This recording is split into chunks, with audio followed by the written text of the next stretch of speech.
diajarkan oleh Mas Iqbal. Kepada Mas Iqbal, waktu dan tempat dipersilahkan.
Halo, halo, tes.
Halo, halo.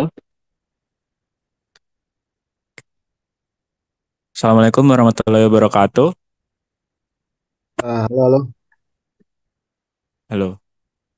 Pada malam ini pengolahan citra akan diajarkan oleh Mas Iqbal. Kepada Mas Iqbal, waktu dan tempat dipersilahkan.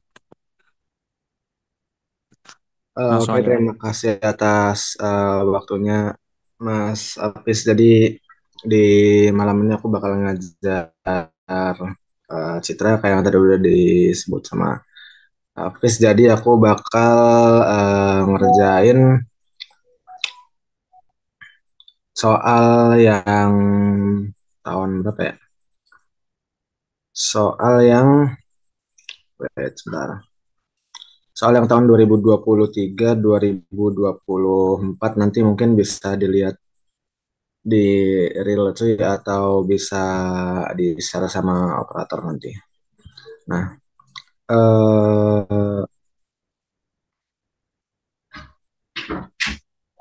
terus sebentar. Sep. Nah, jadi di sini langsung aku jelasin aja. Nah, yang aku kerjain di sini soal yang 2023-2024 bisa dilihat di, aduh, tangguh banget ini dengan height-nya. Nah, aku ngerjain yang ini yang 2023-2024. Nah, bedanya sama yang kalau di sini kan cuma gini doang ya, cuma ada 4 soal. Nah, bedanya sama yang 2020-2023 di sini sebenarnya nggak ada. Jadi sama-sama aja. Mungkin beda di angka di nomor 2 ini ya. Nomor 2, kemudian yang 3 4-nya sama, ya terus ada nomor 5 ini. Kalau ini diisi masing-masing aja lah. Itu jadi aku ngerjain soal yang nggak terlalu beda jauh sama soal UTS kemarin. Jadi yang pertama nomor 1 di sini dikasih 2 gambar citra. Yang pertama itu citra A, yang kedua citra B. Nah kemudian soalnya itu apa yang bisa dijelaskan dari kedua citra tersebut dan bagaimana memperbaikinya sehingga menjadi citra yang lebih baik kualitasnya. Nah kalau misal dilihat di sini kan citra yang A ini dia itu histogramnya itu komponennya itu rata-rata di tengah-tengah nilai grayscale-nya gitu kan, di tengah-tengah gitu. Kalau misal yang B dia itu dari awal ke akhir, dari paling rendah ke paling tinggi itu ada, cuma yang terpusat atau yang tinggi-tingginya itu dia ada di yang bagian kiri-kiri atau bagian yang grayscale rendah gitu. Nah, jadi di sini jawabannya adalah histogram A itu dia punya citra dengan kontras yang rendah karena dia ada di tengah-tengah sini. Nah, jadi ntar bisa dilihat aja di materinya. Sebentar.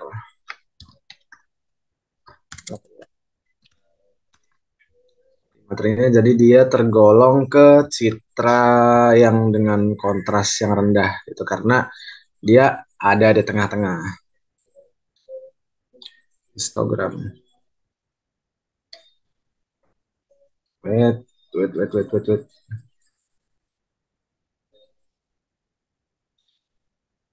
Sorry, sorry. Nah, di bagian bawah sini,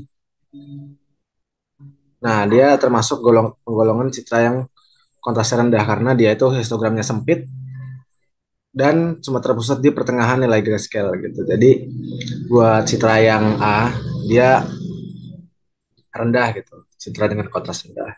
Nah, kemudian yang B, kenapa dia digolongkannya sebagai citra underexposed? Jadi dia ini kalau digolongkan lebih ke underexposed. Nah, kenapa digolongkan ke underexposed? Karena dia histogramnya itu terpusat di bagian kiri gitu. Bukan terpusat itu, cuma konsentrasinya lebih tinggi di bagian kiri gitu. Meskipun dia di sini merata ya, lebih merata maksudnya di tiap-tiap nilai grayscale tuh ada gitu. Tapi yang tinggi itu di bagian yang kiri-kiri. Jadi dia termasuk ke underexposed gitu. Jadi dia itu citra yang gelap karena komponen histogram terkonsentrasi pada nilai-nilai grayscale yang rendah, yang bagian kiri-kiri. Nah, kemudian dan bagaimana memperbaikinya sehingga menjadi citra yang lebih baik kualitasnya. Nah, gimana caranya biar citranya lebih baik kualitasnya? Maka harus dilakukan pemerataan histogram atau histogram equalization gitu. Gitu kurang lebih buat nomor 1 cuma mengidentifikasi aja dari citra yang diberikan itu dia rendah, dia gimana gitu. Nah, itu bisa dilihat di materi yang ini 6 image histogram. Nanti di sini ada mulai dari gelap, underexposed, dia berarti histogramnya rata-ratanya di kiri, kemudian kalau terang berarti dia rata-ratanya di kanan gitu kan. Kemudian kalau misal rendah dia cuma di mana namanya? Cuma di tengah-tengah terus sempit. Nah, kemudian kalau kontras tinggi atau yang kontrasnya baik berarti dia merata gitu. Jadi gimana caranya biar histogram itu baik? Ya diratakan dengan histogram equalization. Itu untuk nomor 1. Kemudian nomor 2 di sini diberikan sebuah citra. Bentar lah baca soalnya aja di sini. Nah, diberikan sebuah citra berukuran 8 kali 8 dan memiliki 8 derajat keabuan. Jadi grayscale-nya dari 0 sampai 7. Nah, kemudian di sini citranya udah aku tulis ulang di Word tadi. Nah, kemudian di sini ada 3 soal beranak. Yang pertama, tuliskan citra negatif dari citra di atas.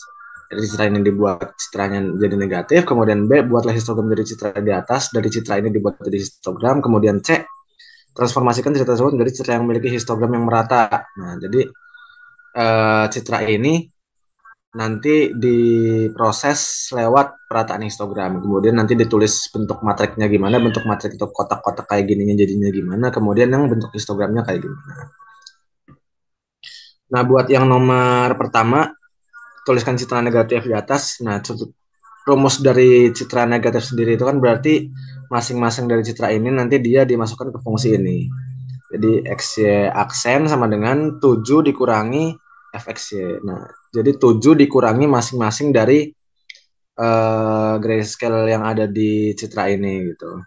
Nah, buat yang 7 ini sendiri kayak kemarin yang udah dijelasin di UTS, ini dia tergantung ke derajat keabuannya gitu. Jadi ketika dia karena di sini dia derajat atau grayscale yang maksimalnya itu di 7, jadi di sini dia 7 gitu. Nah, kalau misalkan dia misalkan maksimalnya itu eh, berapa ya? 15 atau dia maksimalnya 31 atau yang lain-lain ya berarti dia di sini ntar diganti sesuai sama derajat sama grayscale maksimalnya aja. Nah, karena di sini 7, berarti di sini 7. 7 kurangi masing-masing dari yang di sini. Nah, di sini udah aku kurang-kurangi yang di atas jadi 777 jadi 0000, kemudian yang di sini 000. Ah, ini salah nih. Oh, kepotong ya. Sorry, sorry. Hmm, potong. Nah, ini dilihat aja. Jadi kenapa?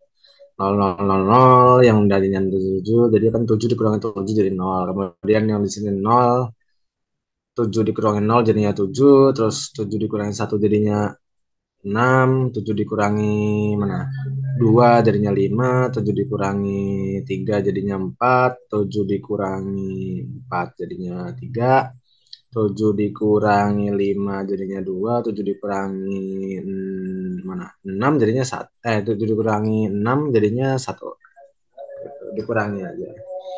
Itu untuk yang soal beranak A.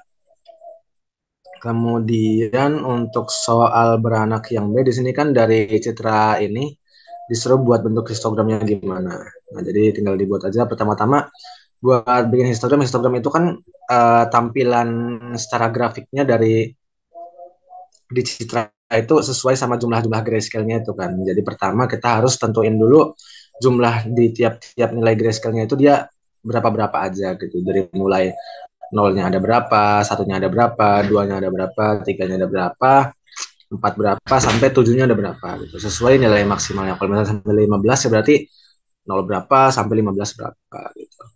Nah, di sini udah aku hitung, nolnya ada 6, 10, satunya ada 10, 2 ada 11, 3 ada 15, 4 ada 6, 5 ada 4, 6 ada 2, 7 ada 10. Nah, jumlah-jumlah ini jangan lupa dicek ulang ya, karena kalau misal di sininya salah, nanti bakal ngaruh ke histogramnya gitu kan.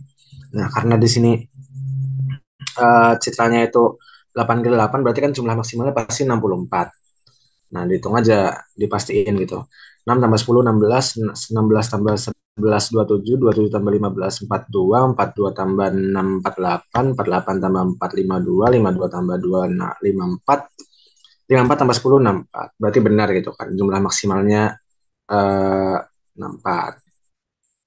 Nah, terus dari jumlah tiap grayscale yang udah ada di sini, divisualisasikan menjadi histogram sebagai berikut. Nah, jadi yang vertikal ini itu jumlah apa sih namanya?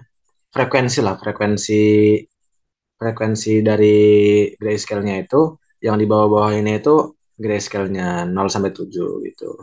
Tinggal divisualisasiin. 0 dia ada 6, 1 dia ada 10, 2 dia ada 11, 3 dia ada 15, 4 dia ada 6, 5 dia ada 4, 6 dia ada 2, 7 dia ada 10 gitu. Sesuai sama jumlah-jumlah yang ada di sini.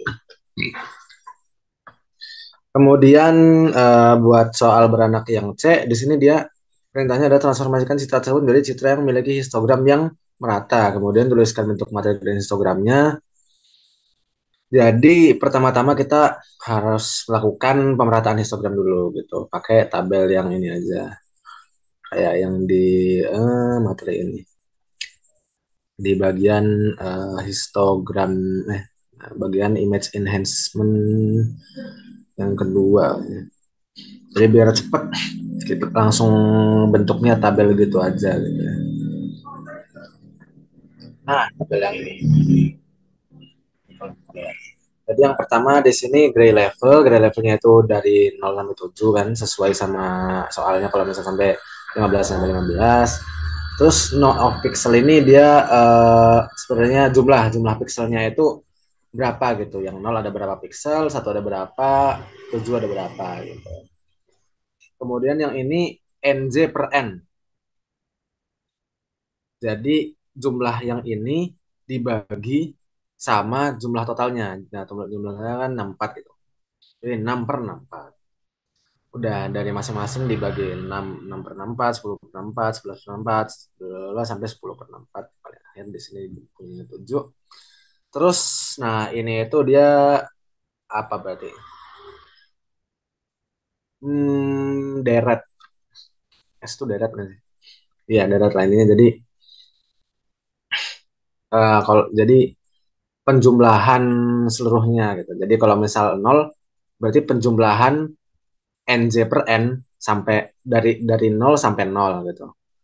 Nah, jadi dari 0 sampai K gitu. Jadi kalau misal satu berarti penjumlahan NJ per N dari 0 sampai satu. Makanya di sini kan 16 gitu kan. Jadi 16 itu 6 ditambah 10. Kemudian di 2 dia 27. 27 berarti 6 tambah 10 tambah 11.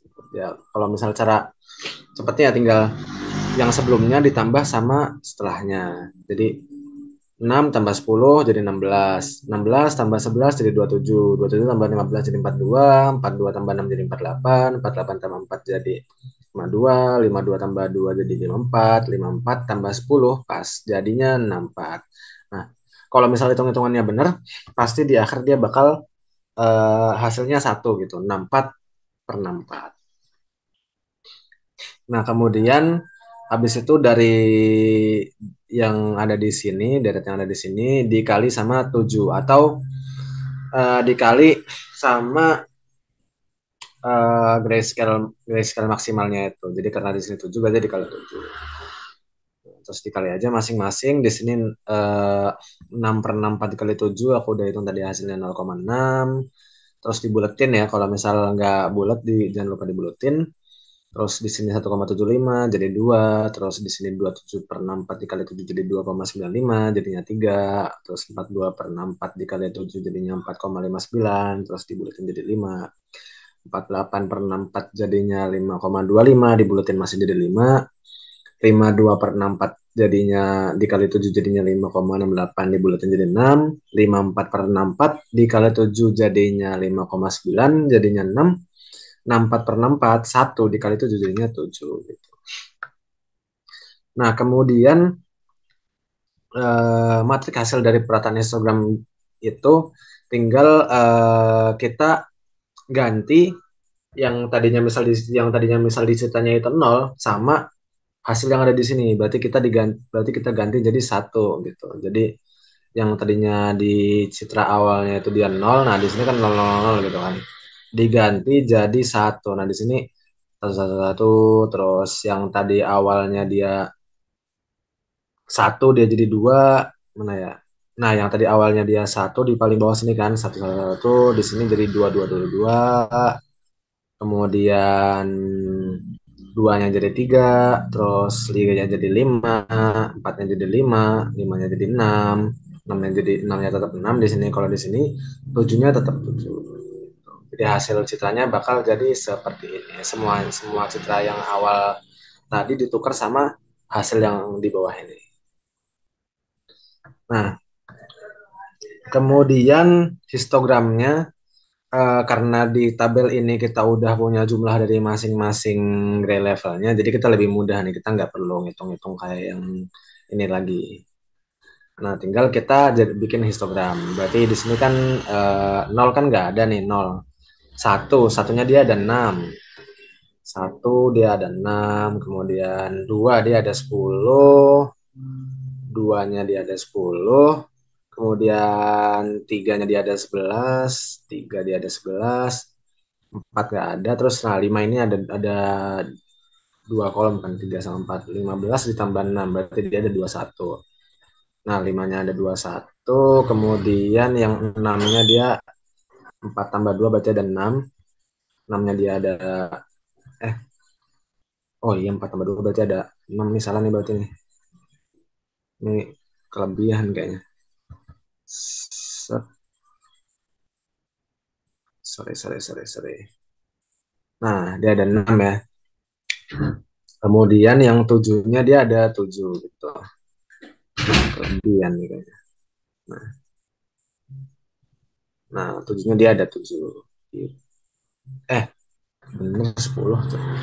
Nah, ada tujuhnya ada 10 gitu.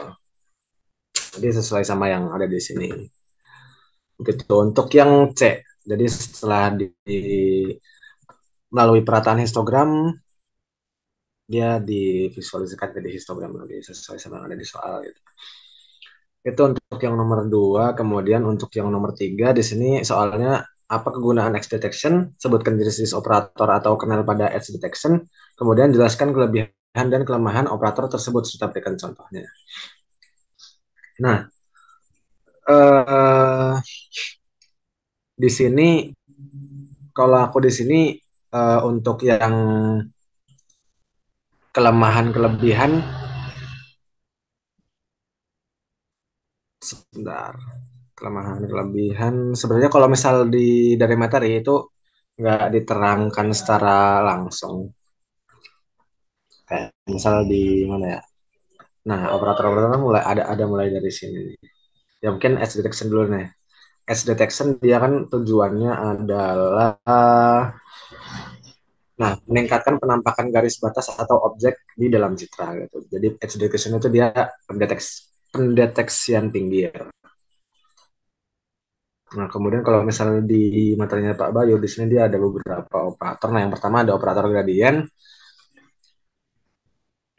Nah, operator gradien ini dia kelebihannya dia sederhana dan mudah diimplementasikan, tapi dia sensitif terhadap perubahan intensitas yang tajam. Nah, sebab perubahan intensitas yang besar dalam jangka yang singkat dipandang sebagai fungsi yang memiliki kemiringan yang besar. Gitu. Jadi dia sensitif terhadap perubahan intensitas yang tajam. Gitu. Kemudian kalau misal yang kekurangannya, dia sangat sensitif terhadap noise dan dia nggak memberikan informasi tentang arah tepi. Nah, mana nih? Nah, aduh kok sangat sensitif terhadap noise ya. Nah,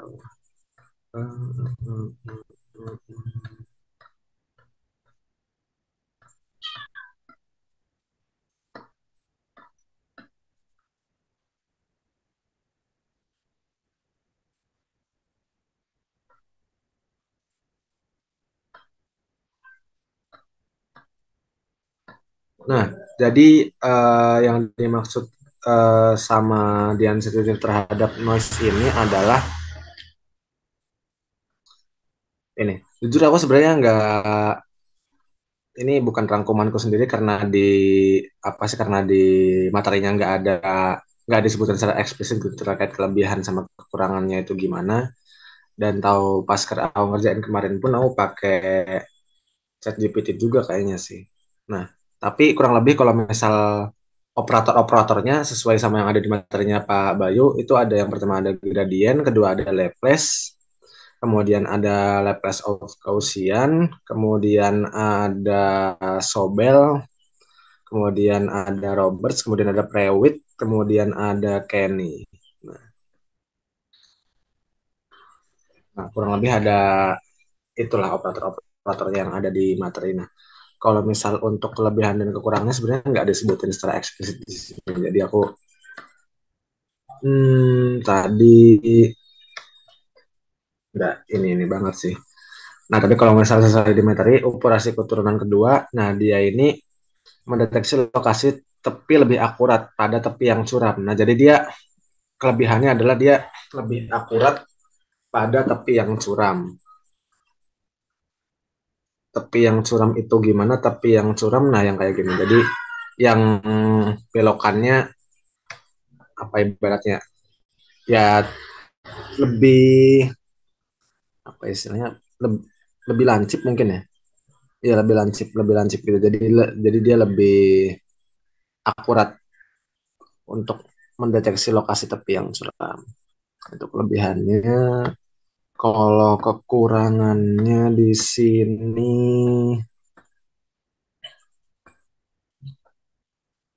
hmm, kalau di sini apa? Leples. Nah, ini responsif terhadap tepi yang tipis. Jadi terhadap tepi yang curam tadi. Sangat sensitif terhadap noise. Hmm, ya kurang lebih itu. Kemudian buat yang Laplace of Gaussian. Nah, kadang-kadang penelitian tepi dengan operator Laplace menghasilkan tepi-tepi Falsion disebabkan oleh gangguan pada gambar. Nah, kenapa dia bisa menghasilkan tepi-tepi palsu ini ya karena sebenarnya efek dari kelebihannya tadi dia kan Laplace ini dia sensitif terhadap tepi yang curam itu kan. Nah, tapi kadang-kadang yang tipis gitu jadi dia tetap dianggap pinggir gitu. Jadi makanya di sini ada tepi-tepi palsu yang disebabkan oleh gangguan pada gambar. Nah, jadi Laplace of Gaussian ini dia Laplace tapi dia dilewati fungsi Gaussian dipakein fungsi Gaussian dulu gitu. Jadi istilahnya di smoothing dulu kayak di materi yang bagian atas ini kan ada nih. Nah ini efek efek draw mana tadi ya? Duh, sorry. Ini gradient. Nah ini efek draw dalam citra. Jadi dia pakai image smoothing dulu. Jadi biar noise-nya itu nggak nggak begitu jelas gitu. Biar noise-nya nggak begitu jelas. Jadi dia buat deteksi citranya jadi lebih optimal. Nah ini kan ada di sini. Jadi dia dipakein operasi Gaussian dulu, baru dia dimasukin ke eh, op- op- dimasukin ke fungsi pakai operator Laplace-nya. Itu Laplace of Gaussian. Kalau Laplace berarti dia Laplace doang. Kemudian, kemudian, kayaknya di sini udah. Nah, kemudian operator-operator sisinya ada di, aduh,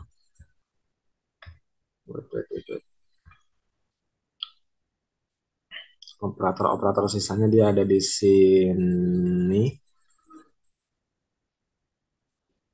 Nah, operator-operator sisanya itu ada Sobel, Robert, Prewitt, sama Kenny. Nah, ini makin nggak disebutin lagi nih dia kelebihan kekurangannya apa sebenarnya.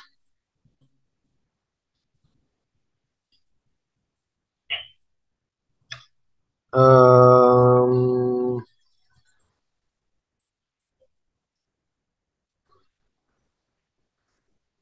nah, kalau misal Sobel ini, wait. Nah, kalau misalnya Sobel di sini dia antara akurasi dan memberikan arah tepi.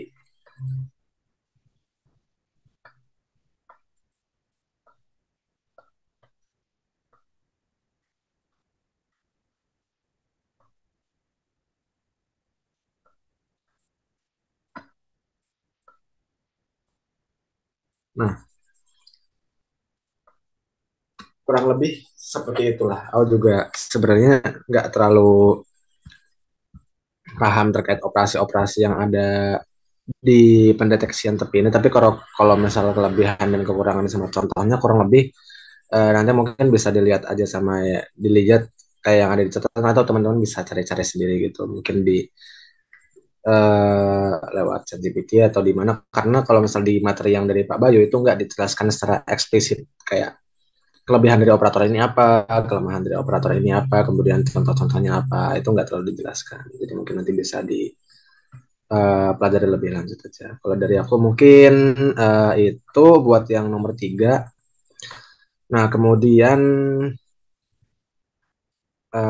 nah kemudian kalau yang nomor empat, nah di sini dia disuruh menyebutkan metode-metode yang digunakan pada tugas kelompok gitu. Jadi kalau yang ini ya tergantung ke tugas kelompok masing-masing gitu. Kayak misal ya disebutin aja kayak di metode-metode yang ada di tugas kelompoknya itu ada apa aja. Misalkan ada grayscale, terus ada misalkan rotate dan lain-lain. Tiap-tiap fiturnya dijelas-jelasin aja sih kalau menurutku sih. Kalau dari aku mungkin cukup itu, barangkali ada pertanyaan aku kembalikan ke apa moderator apa ini. Mas mau tanya Mas, pada perkalian X kali 7 tabel equalization itu nanti dibuletin aja Mas batasnya. Oh, iya itu nanti jadi dibuletin aja karena, nah kenapa harus dibuletin? Karena karena ini itu nanti dia ini hasil hasil perataannya. Jadi kalau misalkan dia 0,6 berarti kan aneh gitu, karena kalau misal gray level yang di sini itu dia nilainya selalu bulat. Jadi 0, 1, 2, 3 dan enggak desimal gitu, enggak ada koma-komanya. Jadi harus dibuletin ke nilai yang bulat gitu. Nah, buat pembulatannya ya sesuai yang diajarin dari SD aja sih. 0 kalau misal komanya itu dia di bawah 5 berarti dibulatin ke bawah, kalau di atas 5 berarti dibulatin ke atas gitu gitu aja. Jadi harus dibulatin biar bisa diisi di sini. Kalau misalnya ini nggak dibulatin kan berarti di sini benar 0,6 itu kan nggak bisa. Jadi satu gitu. Harus dibulatin buat yang di tabel ya. Itu mungkin aku kembalikan ke Hafiz, barangkali teman-teman ada yang mau tanya. Terima kasih. Baik. Nih, gimana stop share-nya? Hmm, silakan Mas Hafiz, tak serahkan kembali. Oke. Apakah ada yang ditanyain lagi dari teman-teman? Mungkin kita tunggu sampai 7.45, kalau nggak ada pertanyaan lagi, aku tutup.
Oke, mungkin karena nggak ada yang bertanya lagi, kita tutup.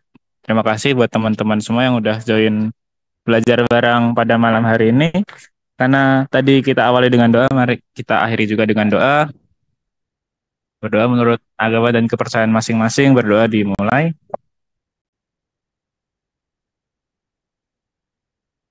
Berdoa tidak dibatasi. Terima kasih buat teman-teman sama Mas Iqbal yang udah mengajarkan kita.